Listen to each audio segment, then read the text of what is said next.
The second of my underwater painting series, Downstream, reveals the beauty of a world rarely seen or experienced. Let's take a look at the process of how this painting was put together.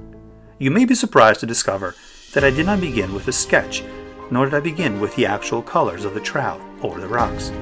You see, for this painting, I decided to simply throw some color on the panel. Any color, really, it doesn't matter. If you make a painting like this, it's important to not even think about the subject or the final product. Simply have fun and explore, splatter paint, smear and wipe away, and put down completely different colors than what you're going to end up with. It's important to allow each layer of paint to thoroughly dry before proceeding to the next one. You'll notice that when I apply wet on dry paint now, the colors don't spread, but retain their sharp edges and leave a coarser texture behind.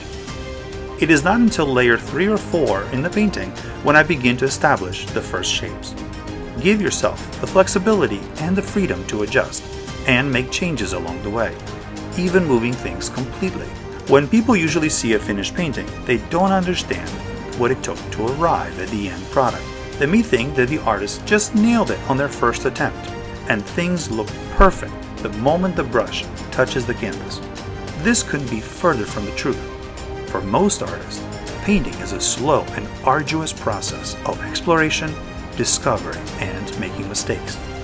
The artist is like a conductor that's trying to harmonize line, color, texture, value, shape, form, and space, bringing all the various instruments together into a beautiful symphony.